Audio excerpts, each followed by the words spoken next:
My name is Noelle Harrow, 35 years old. By the time the cakes came out, the living room felt like a stage where I'd been cast as furniture. Mom topped off Rebecca's wine with a little flourish, then angled toward Tom with that glittering attention of hers. "Tell them about the leather package," she said, as if the new car were a newborn. Dad laughed, elbow on chair arm, and the cousins leaned in, ready for the next chapter in the ongoing saga of Rebecca and Tom. Promotions, renovations, future trips to places with glossy magazines in the seat pockets. I set the gift I'd brought, an expensive skincare set she'd mentioned weeks back, on my sister's lap. Rebecca smiled without quite meeting my eyes. "You remembered," she said, already turning it to find the logo, already pivoting. "We might demo the wall between kitchen and dining. Tom says we'll get a peninsula." The room hummed again, like a refrigerator you stop hearing until it's the only sound left. Mom finally looked over at me. "How are you doing, sweetheart?" The question had that thin film on it, like something poured and immediately drained. I opened my mouth. "Work's been good. We're launching," and Rebecca cut cleanly across the sentence.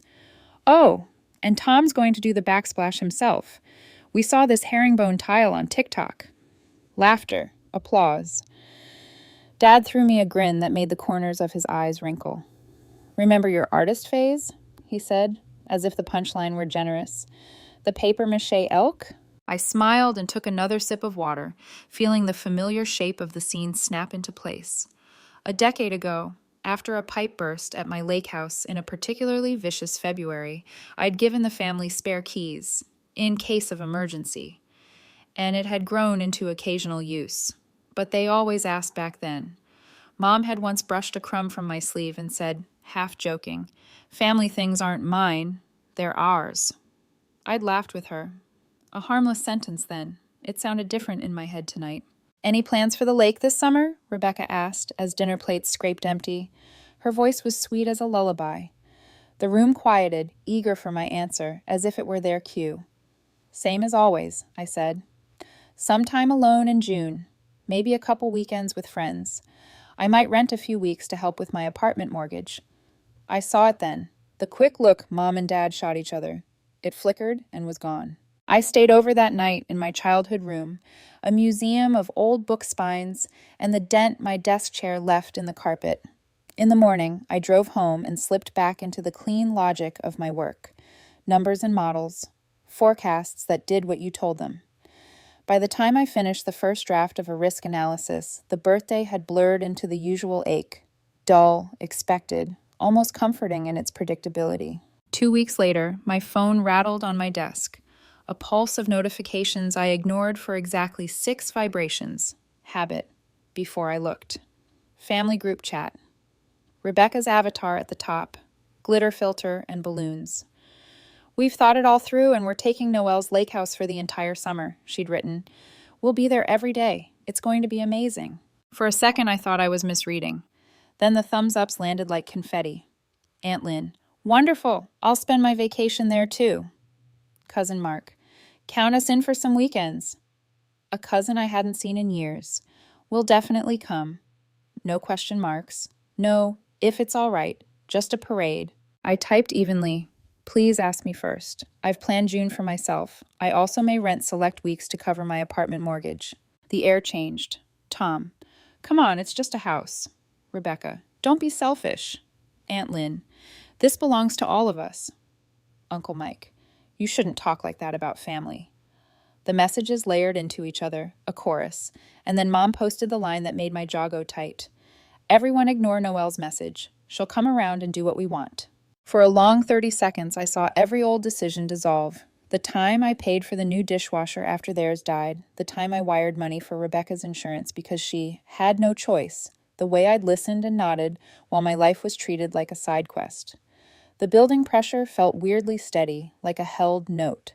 I stood up, grabbed my bag, and told my manager I needed 2 days. He looked at me and said, "Take them." I reached the lake at dawn, the water a sheet of pewter under low mist, the dock boards damp as if the night had leaned down to whisper into them. The house sat quiet and square. I called a security company as the sun lifted and watched men in navy polos fan across the property with ladders and toolboxes. Camera by the front door. camera on the lakeside corner, angle adjusted twice to catch the path and the sliver of driveway, where people like to stand with their hands on their hips.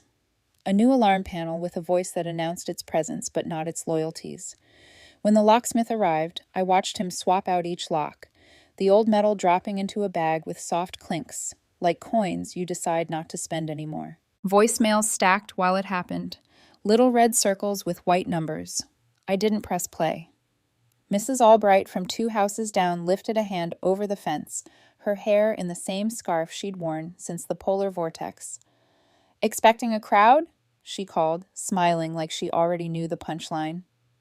"Not anymore," I said. She nodded at the driveway.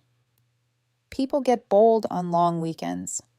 Her gaze trimmed the gravel as if measuring it for something.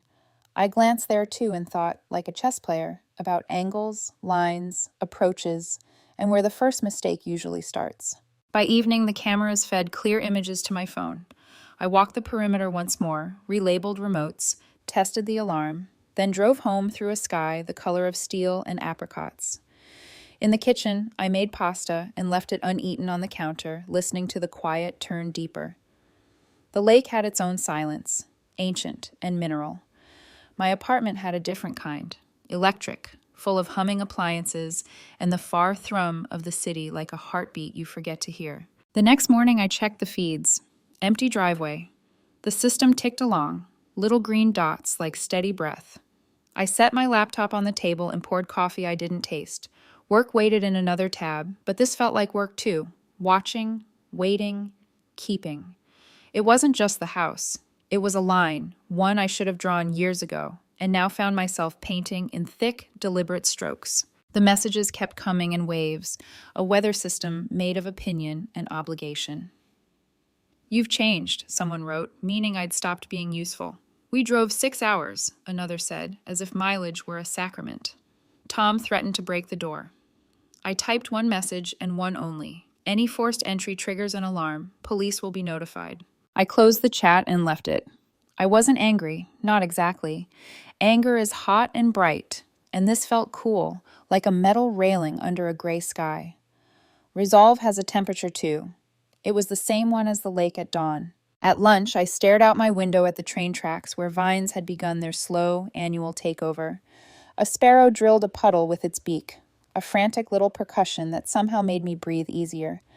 My phone screen went black and reflected my face back to me. 35.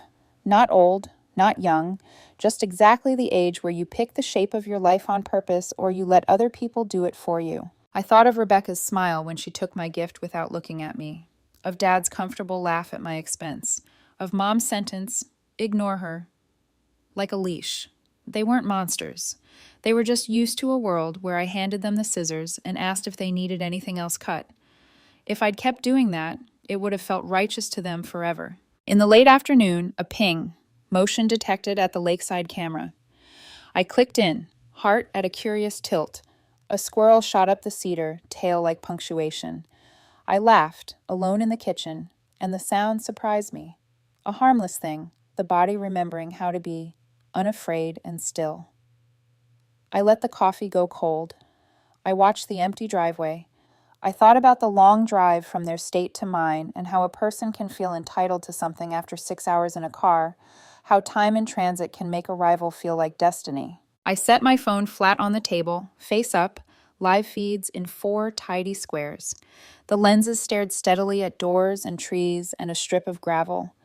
The screen's light pooled on the tabletop like a lake at night, and I watched it, patient as tide. If they came, the house would speak for me. If they didn't, the house had already done it. The first car appeared a little after noon, sunlight flashing across the SUV's chrome as it rolled into the driveway.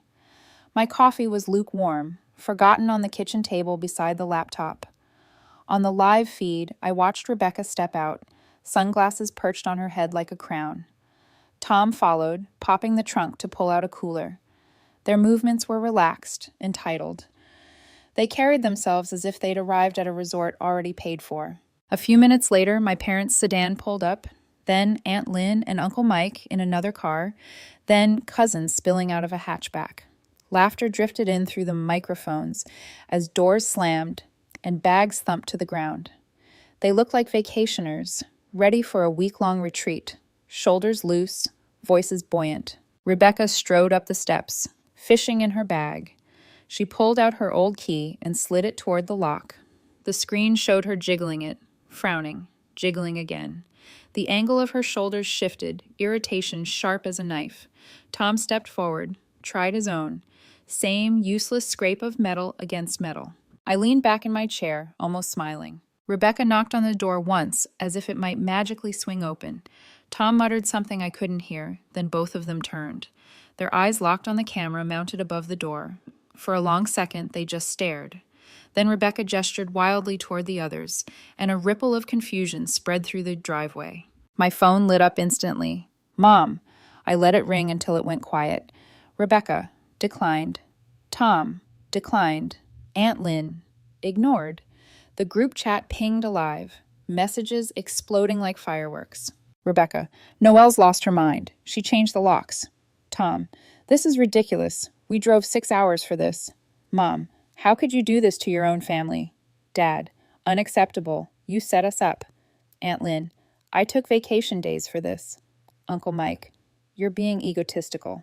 Tom's next message was the one that made me laugh aloud in my empty apartment. I'm going to break down the door. I typed carefully, fingers steady on the keys.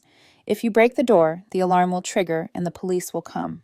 You'll be arrested for trespassing. I hit send, watched as they all pulled out their phones, read the message, faces shifting from outrage to sudden unease. Tom stepped back. Rebecca crossed her arms, lips pressed tight. My parents looked toward each other, then toward the car. They huddled for 10, maybe 15 minutes, voices sharp, hands slicing the air in frustration. Finally, one by one, they trudged back to their cars. Doors slammed, engines revved. The driveway emptied like a tide going out. I sipped my cold coffee and savored the silence. That evening, the phone rang again. This time I answered. How could you do this to us? Mom's voice, sharp, trembling. No hello, no prelude. I warned you, I said evenly. It's my property. Only I decide who gets to use it. We drove all that way, and you locked us out. You're a traitor. I closed my eyes, let the word echo. You all ignored me. You assumed you could take whatever you wanted. Family doesn't treat each other's property like it's communal. You're being unreasonable, she snapped. No, I'm being clear. And Mom? I let my voice cut sharper than I intended. I'm done helping financially. No more appliances. No more money for Rebecca's car insurance. No more bills covered for aunts and uncles. That stops now. There was silence on the line. At last, a thin, frightened whisper. You don't mean that. I absolutely mean it. And I hung up. The quiet afterward felt heavy, like the pause after slamming a door in a storm. I opened my banking app, fingers almost trembling, and began shutting down the transfers. First, the monthly deposit into my parents' account. Then, Rebecca's recurring car insurance. Then, the 2 standing payments for my aunt's medical bills and Uncle Mike's dental work. Each cancellation popped up with a confirmation message. Each one felt like a stone sliding out of my chest. I thought about the years behind those transfers. The washing machine that arrived at my parents' doorstep the week my own rent was late. The time I skipped my birthday trip to Paris to send money for Rebecca's emergency, which turned out to be a luxury spa weekend. The evening I wired Uncle Mike the cost of a crown while he joked I'd marry rich anyway. Click, cancel, click, cancel, click, cancel. The relief wasn't clean. Guilt still scraped the edges of it, like a shadow that refused to move. But for the first time in years, my accounts were mine. That night, I listened to my voicemails. Most were the same. Anger, guilt, demands. But Mom's voice stood out. She was calm, almost rehearsed. We've carried you since childhood. You owe us. Family sacrifices, and you've forgotten. Your sister needs a season to breathe. Don't destroy her chance. I closed the message, set the phone face down. Later, sitting in bed, I drafted a message I didn't send. What if we stagger weekends? What if I write rules and you sign them? What if you pay a deposit like renters? I stared at it, the words blinking at me, almost reasonable. Then I deleted it all. If I offered compromise now, it would just teach them to push harder next time. Near midnight, my phone buzzed with a motion alert. I opened the feed, pulse sharp. A figure stood at the edge of the driveway by the mailbox, too far for the camera to focus. They leaned down, ran their hand along the wooden post where the property map was nailed, then straightened and walked off into the dark. I couldn't see who it was. I sat very still, the glow of the screen painting the room pale blue. The house was locked, the cameras running, the alarms armed. Still, unease curled in my stomach. This wasn't over, not yet. For 2 weeks, the lake house was mine alone. Mornings began in silver light, the surface of the water a glass sheet broken only by the dip of my strokes as I swam out and back. The dock creaked like an old friend when I climbed onto it, skin tingling from cold. By noon, I'd be on the porch, book in hand, rain tapping against the roof like fingers spelling out secrets. At night, loons called across the water, long notes that stretched into the dark. It was the most peace I'd felt in years. Yet beneath that calm, a small knot of tension stayed, as if my body remembered what my mind tried to forget. The driveway full of cars, the faces twisted with entitlement, the threats in their voices. On the third morning, I heard Mrs. Albright again. She walked the edge of her yard with a basket of blueberries, waved until I came closer. "Had a car idle here 2 nights ago," she said. "White SUV, slow roll past your gate." My chest tightened. "You see who was inside?" She shook her head. "Dark windows, but they're curious about you. Keep your lights on." She pressed the basket into my hands. Blueberries help. So does a backbone. That night I combed through the security footage frame by frame. Nothing obvious, just shadows on the road, a flicker that might have been headlights. I told myself it was nothing, but I set the system to higher sensitivity anyway. By day, I let myself relax.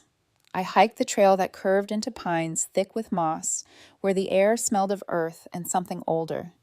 I cooked meals in silence, each bite flavored with solitude instead of resentment. In the evenings, I wrote in a journal I hadn't opened in years. The words surprised me. I said yes for so long because it felt good to be needed, even when it hurt, even when it drained me. Generosity became obligation. They mistook my silence for consent. I mistook their dependence for love. Writing it down made the truth sharper, but also lighter. I could see the chains, and that made them easier to break. Back in the city, life tilted upward. My boss, Mr. Caldwell, stopped by my desk one morning with his usual brusque tone, but softer eyes. "We need someone clear-headed to lead the analytics rollout next quarter. That's you." I blinked. "Why me?" "Because you don't flinch," he said simply. Then he walked away.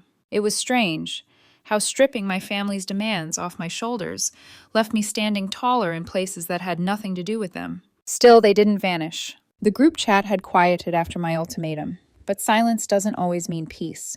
Cousins began posting memes about selfish relatives, about people forgetting family values. Rebecca uploaded photos at another lake with captions like, "Summer by the water is heaven."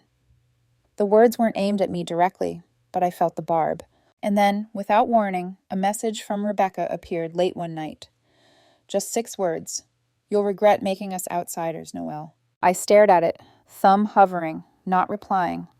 The message stayed there, glowing like an ember that refused to die. Days later, I invited a friend to the lake house. Michael, someone I'd met at a mutual friend's dinner. He had an easy way of listening, as if silence was something he respected. We sat on the porch with coffee as the sun went down, the sky bleeding orange into the water. "Your family just assumed?" he asked after I told him the story. "Not assumed, declared," I said, like it was obvious. "And you finally said no?" He leaned back, eyes scanning the tree line. "That's brave." "It doesn't feel brave," I admitted. "It feels necessary." "Sometimes those are the same thing," he said. "People confuse generosity with duty. They expect you to bleed, then blame you when you run dry." His words hit something raw, something I hadn't been able to name. For the first time in months, I felt seen. Not for what I could give, but for what I carried. That night, as I locked the doors and checked the feeds, I caught another flicker on the cameras. Movement near the dock. My breath caught. The screen showed only a raccoon waddling across the planks, tail twitching. I laughed softly to myself, nerves dissolving into relief. But still, I turned the alarm sensitivity higher. The next morning, the lake stretched quiet and endless, but in the back of my mind, the unease stayed. Because peace isn't the absence of conflict. It's the space you guard with everything you have. I didn't answer my mother's texts for weeks. When her birthday invitation finally came, "We'd really like to see you, just for dinner," I almost deleted it. But curiosity pressed against caution. I wanted to know what they would say when forced to face me without a screen to hide behind. The drive back to my hometown was a familiar ache, every mile lined with memories I'd tried to file away. When I pulled into my parents' driveway, the sight of multiple cars already parked there made my stomach clench. This wasn't just dinner, it was a summit. Mom opened the door before I could knock. "Noelle," she said softly, her eyes scanning my face like she was searching for something that had gone missing. "I'm glad you came. Happy birthday to me, right?" Inside, the living room held a strange hush. Rebecca and Tom sat close together on the couch, Rebecca's fingers twisted in the hem of her sweater. Dad leaned forward in his recliner, hands clasped. Aunt Lynn and Uncle Mike were scattered in the corners, not laughing, not smiling, just waiting. I stood, gift in hand, a simple picture frame wrapped in plain paper, and let the silence settle. Finally, Dad cleared his throat. "We need to talk." Rebecca stood first, her voice thinner than I remembered. "We're sorry. I shouldn't have announced your lake house like it belonged to me. That was wrong." Tom added, "We acted entitled, we all did." Aunt Lynn nodded. "We took advantage. It wasn't fair." I looked around at their faces. They weren't defiant now. They were tight, ashamed, almost desperate. Dad spoke again. "We've realized the lake house isn't even the main issue. The real problem was how we treated you, how we made you invisible." His words shocked me more than any apology. I searched his face, waiting for sarcasm, but there was none. Rebecca swallowed hard. "There's something you should know. I didn't just want the lake house for family time. She hesitated, then pushed forward. "I was going to host a summer retreat there, a networking thing. People from work would have paid to stay. It wasn't just selfish, it was business. And I didn't ask you because I was afraid you'd say no." The air seemed to contract around me.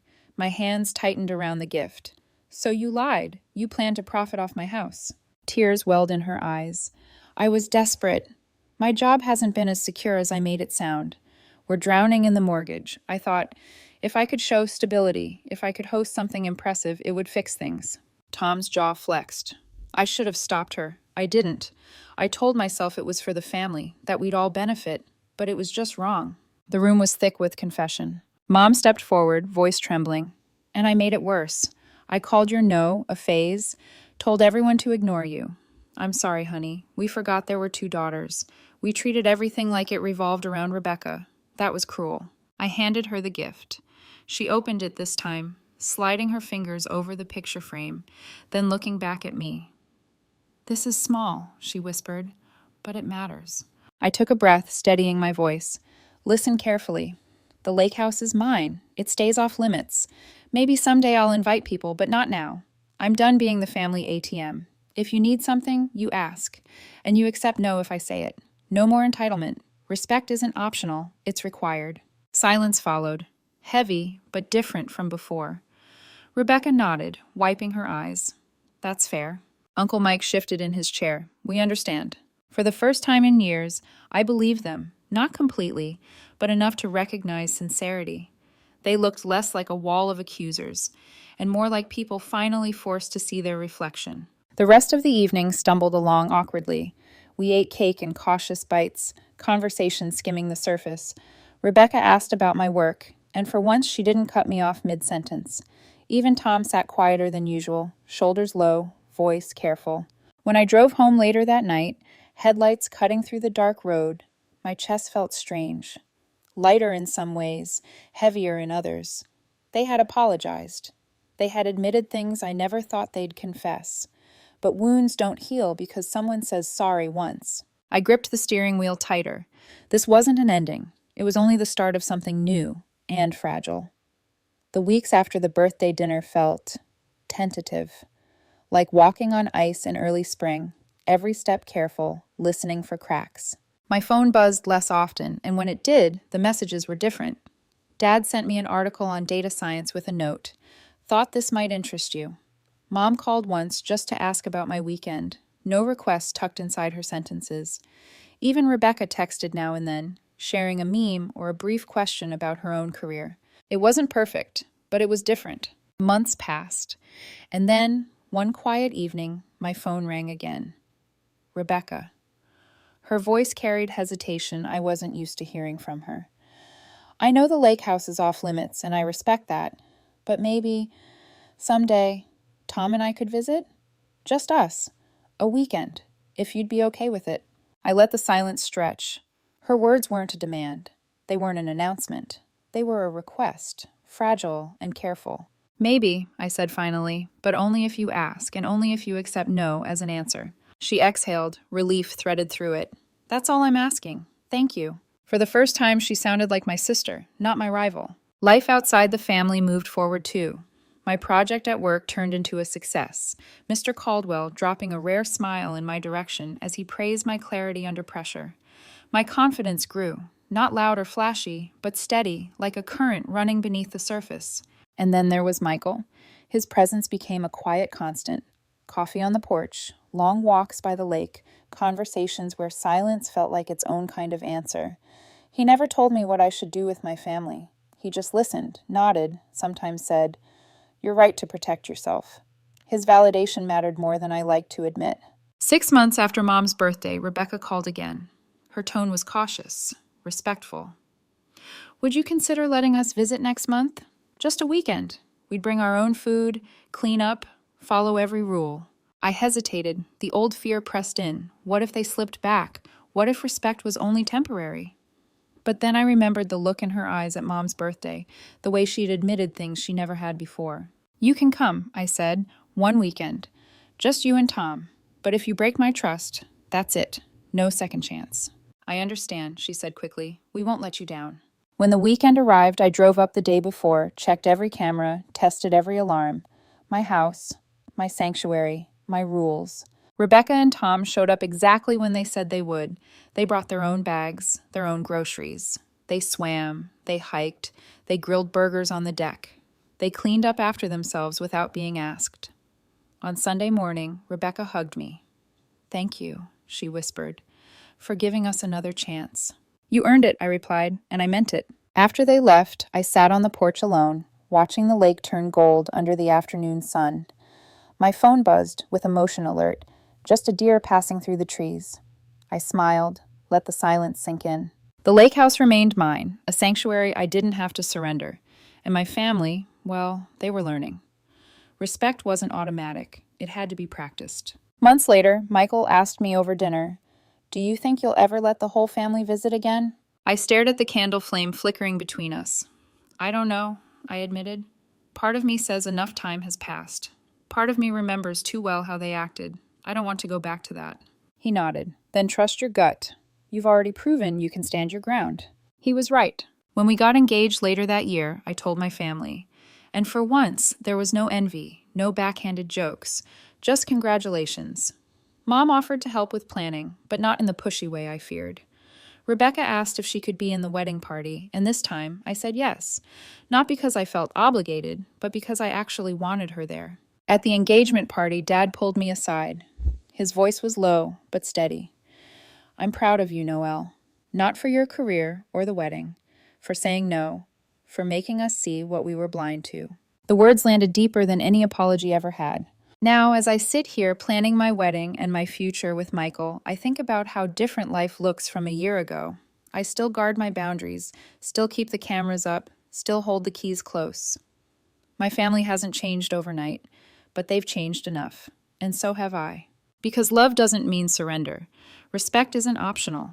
And family is only worth keeping when they finally learn how to keep you too.